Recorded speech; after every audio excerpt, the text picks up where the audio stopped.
Hey everyone, welcome back. We're diving into something today that's been in the news a lot lately, and that's cigarette warning labels. Yeah. But we're not just looking at the past. We're also going to think about what those labels could mean for the future, Right. especially when it comes to vaping. And so to guide us through all this, we have a really cool article from Noble magazine Okay. called "The Tussle Over Cigarette Warning Labels and the Hazy Future of Vaping." And it's an interview with Lucy Popova, Interesting. who's a health communications researcher at Georgia State University. And she gives some really interesting insights. Yeah. So get ready to unpack all of this stuff, the effectiveness of those sometimes kind of scary pictures we see on cigarette packs, Right. what lessons we've learned from like decades of trying to control tobacco, and how all of that knowledge might apply to this newer challenge of vaping, especially among young people. Yeah, that's a super important conversation to be having, especially with, all the changing tactics of the tobacco industry. Okay, so let's just jump right into it. One thing that really surprised me in this article was learning that the U.S. is actually kind of behind other countries when it comes to like the strength of its cigarette warning labels. You'd think with, all the advancements in public health messaging, we would be You would think so, right? leading the charge. But But the reality is that the U.S. is still using these warning labels from back in 1984, really? which is over 40 years ago. Wow. So many other countries, they've adopted like these much more graphic warnings, and they often cover a big chunk of the cigarette pack. 1980, that's ancient history. So what's the holdup? Why are we Yeah. stuck in the past with these? Well, it's not for lack of trying. The U.S. has actually attempted to introduce more graphic labels a couple of times, like back in 2012 and then again in 2020. Okay. And the FDA, they developed a set of 11 new warning labels with like, disturbing images Yeah. illustrating all the health consequences of smoking. I actually remember hearing about those. So what happened? Why didn't they? That's where things get interesting. Okay. The tobacco industry, predictably, was not a fan of these stronger warnings. And what they did? They launched all these legal challenges saying that the FDA's graphic labels violated their First Amendment rights. Wow. So this tactic of using like legal battles to delay or weaken regulations, Yeah. that's like a classic move from the tobacco industry. It's a very smart Oh, yeah. delaying tactic. I mean, if they can delay, they can keep selling their product longer with the less impactful warning. Exactly. And that just translates into more profits. Yeah. But didn't I see something recently that the FDA finally got a win in court? You did. Just this past March, the Fifth Circuit Court of Appeals ruled that the FDA's new labels are actually consistent with the First Amendment. Wow. Okay. And they can be mandated on cigarette packs, so it's a big victory for public health Yeah. advocates. But the fight's not over yet. So even with this court victory, there's still a chance these new warning labels won't actually be Right. used. Yeah, exactly. Okay. So while this ruling was huge, there are still some legal claims kind of pending. Okay. And any rulings, even those in favor of the FDA, Yeah. they're probably going to be appealed by the tobacco industry, and that can take years, further delaying these warnings. And this isn't just a U.S. thing. The tobacco industry does this globally. They play this game of delay and obstruct to keep their products on the shelves with as minimal warnings as possible for as long as they can. Wow. It's amazing how they can just Yeah. keep doing this. It's so frustrating to see how these legal things can slow down progress, especially when it's something as serious as smoking. Yeah. But let's put the legal battles aside for a minute. Okay. I've always wondered how effective these warning labels actually are. I mean, do people really look at them and think twice before lighting up? That is a really good question, and it's something that researchers have been looking into for years now. There are all kinds of studies out there looking at the impact of these warning labels. Right. Everything from like controlled experiments in a lab Okay. to big observational studies out in the real world. So what have they found? Do these warnings, especially the really graphic ones, actually make a difference? So the research suggests that they do, but it's not like a simple cause and effect thing. Okay. So in the lab, they found that when people see graphic warnings, they do become more aware of the health risks from smoking. They might think about quitting more. Okay. They might even wait longer before lighting up their next cigarette. And they just overall tend to see cigarettes as less appealing. Okay, that makes sense. I mean, Right. those images are meant to get your attention and make you think. Right. So it makes sense that they'd have some impact. But what about in the real world do those studies back up what they're seeing in the lab? You get a little trickier when you move from the lab out into the real world. Oh. The problem is that these warning labels are rarely ever introduced by themselves. Yeah. They're usually part of a whole set of measures Like to try and control tobacco. Yeah. Like you might have taxes going up or policies to make places smoke-free or public health campaigns. I see what you mean. So it's hard to pinpoint the impact of the labels themselves separate from everything else that's going on. Yeah, it's like trying to figure out which ingredient in a cake is making it taste good. Exactly. So we see smoking rates going down Right. in countries that have these big comprehensive programs. Yeah. But it's hard to say for sure how much of that is due to the warning labels themselves. So it's all kind of mixed up together. Yeah. But even if we can't say exactly how much impact they have, it seems like we can say they're at least helping with the overall goal of getting people to smoke less. Absolutely. The Yeah. research consistently points to warning labels, Mhm. especially those graphic ones. Right. As an important tool, they get people's attention. They make Right. smokers think about quitting, and they can make those cigarettes themselves seem less appealing. Okay, but what about that? I've heard people talk about the waning effect. Like, don't people just get used to those images after they see them over and over again? Yeah, that's a great point. I know, like, sometimes I'm at the store and Mhm. I'm checking out and I don't even really notice them anymore. That's a very important point. It's called message fatigue or desensitization. Okay. And it's something researchers know about and health officials know about. But the good news is that there are ways to fight that. So how do we keep those warnings from just becoming background noise? One thing you can do is change up the images regularly by adding new and more impactful warnings. Oh, You can keep people from just tuning them out. interesting. Another thing you can do is make the warnings bigger Okay. and more prominent Right. so they cover more of the pack. Yeah. This not only makes them harder to miss, Mm-hmm. but it also makes the cigarettes themselves look less appealing. Right. So it's less about the brand and more about that harsh reality. I remember reading about Canada going all out Oh, yeah? and actually putting warnings on individual cigarettes. Wow. That's pretty intense. Canada was actually the first country in the world to do this. Wow. It's definitely pushing the boundaries.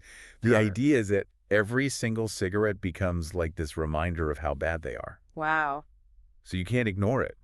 That really shows how dedicated they are to cutting down smoking rates. Yeah, But I guess the question is, how far do we go? right. Will we eventually see warnings on every single part of the pack? Like, Yeah. when does it become too much? That's a valid question and one that a lot of people are debating. But it's important to remember that warning labels are just one tool that we have in the fight against smoking. Right. We were talking earlier about the goal of getting smoking rates below 5%. Mm-hmm.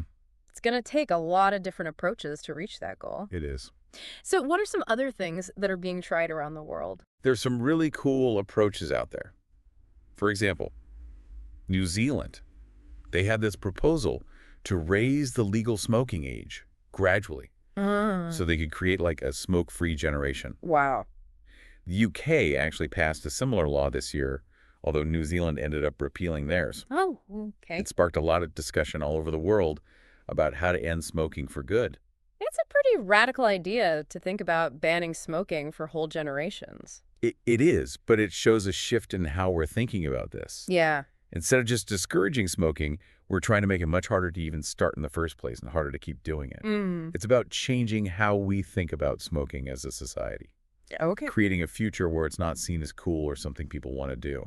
Yeah, I like that it's like being proactive instead of just waiting for the problem to happen and then trying to fix it. Exactly. And there are other things being explored too, Like what? like reducing the nicotine in cigarettes so it's not addictive anymore. That would get rid of one of the main things that keeps people hooked. Yeah. So it'd be easier to quit and less tempting to start in the first place. It sounds like all these strategies are about making smoking not the normal thing anymore. Right. But now we have to talk about the big thing that's making this whole conversation more complicated, and that's vaping.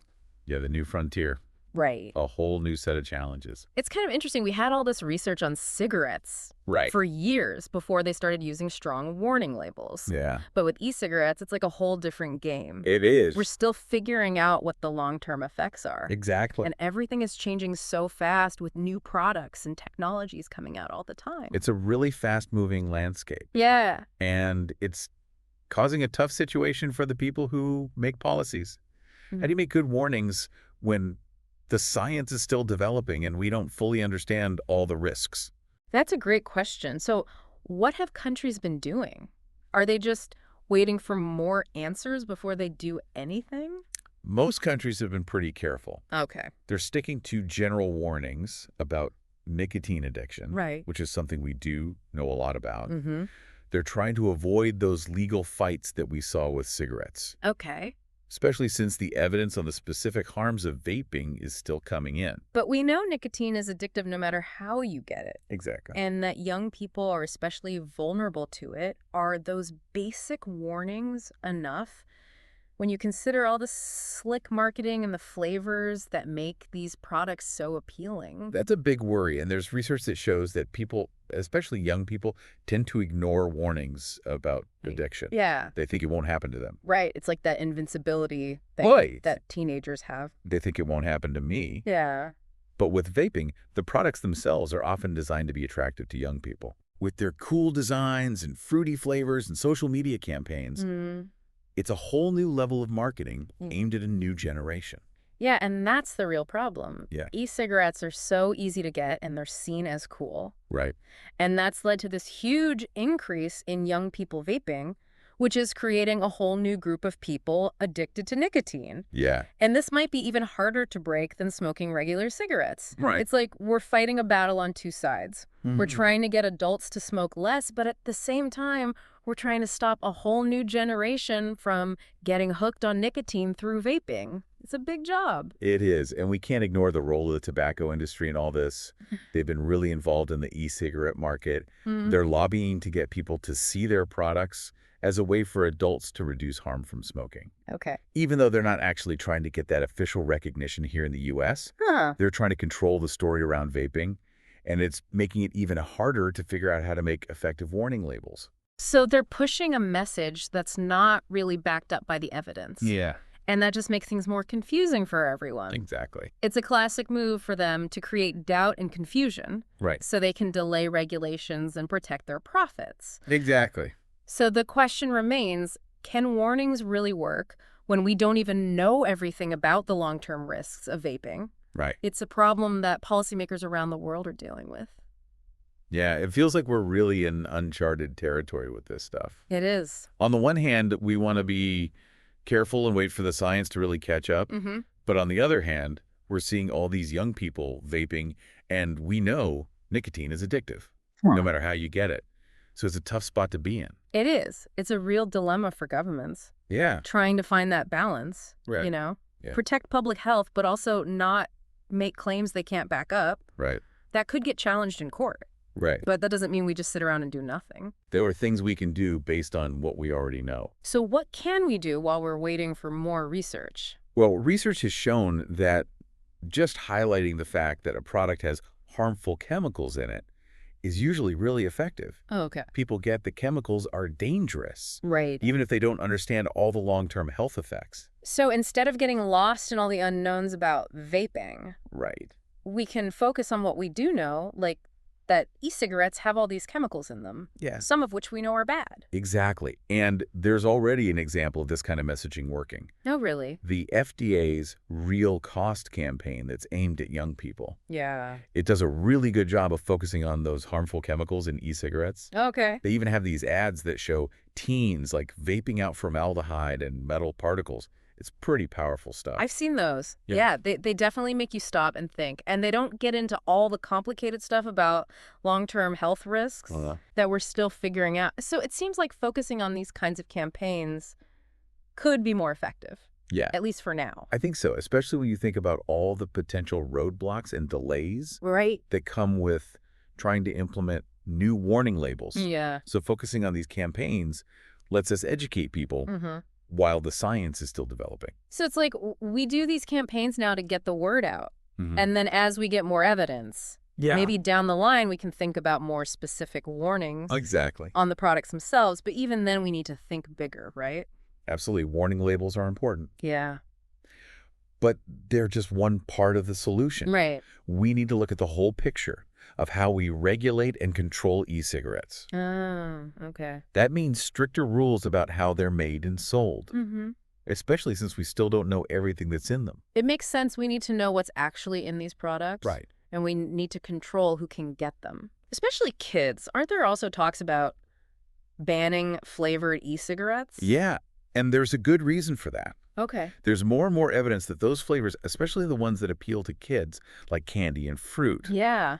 they're a big reason why so many young people are vaping Right. by making these products taste better and seem less harsh. Mm-hmm. They make it easier for young people to start experimenting. Right. It's like the whole thing with menthol cigarettes. Exactly. They were often marketed to younger smokers and Yeah. minority communities, making them more appealing and maybe harder to quit. Right. So banning flavored e-cigarettes seems like the right move to protect young people, but what else can we do? Right. It feels like the tobacco industry is always one step ahead, finding new ways to sell their stuff and hook new users. They're definitely a tough opponent, Yeah. but we can be just as creative in how we fight back. Okay. For example, some people have talked about using social media influencers to promote being tobacco-free. Oh, that's interesting. Yeah. So it's like fighting fire with fire. Right. We know influencers have a huge impact on young people. Yeah. So why not use them to spread good messages about healthy living? Exactly. It could be a really powerful way to counter all that slick marketing Right. that the tobacco industry uses to target kids. Yeah, we need to think outside the box if we want to stay ahead of them. We do. It feels like we're in a race against them. It does. They're always changing, finding new ways to sell their products, Mm-hmm. and we have to change too to keep up. It Yeah. can feel kind of overwhelming. It can. But I'm actually cautiously optimistic. Okay. We've made a lot of progress in getting people to smoke less over the past few decades. Uh-huh. And we can use what we've learned to tackle e-cigarettes, too. Yeah. The key is to stay on top of things and be ready to change our strategies. Right. And never give up on trying to make things healthier for everyone. That's a good point. Yeah. So to wrap things up for our listeners today, Yeah. we've really explored this whole world of cigarette warning labels. Mm-hmm. And what they might tell us about the future of vaping. We've seen how those labels, Yeah. even though they're not perfect, Yeah. can be a powerful tool to make people aware and encourage smokers to think about quitting. Absolutely. And we've also talked about how some countries are going beyond just labels Right. and putting in place new policies to create a future where smoking is less common. Exactly. We've also talked about how complicated e-cigarettes are Yeah. and how important it is to find new solutions, especially for young people, to Yeah. protect them from nicotine addiction. It's a tough situation, It is. but we've seen that knowledge is power. Absolutely. The more we understand about the tobacco industry and what works and doesn't work, Yeah. and the science around vaping, Right. the better prepared we'll be to make good choices and fight for change. And that brings us to our final thought for everyone listening. Okay. What role can we play as individuals and as communities? Yeah. To create a healthier future where both smoking and vaping are the exception, Right. not the norm, it's something to think about. It is. And we encourage you to check out the resources in our show notes, Yeah. including the original article from Knowable magazine, information about the FDA's Real Cost campaign, and links to organizations working on tobacco control. Yes. Do your own research, stay informed, and let's work together to create a world where we can all breathe easier. Until next time, stay curious, stay critical, and stay informed. And as always, thanks for taking this deep dive with us.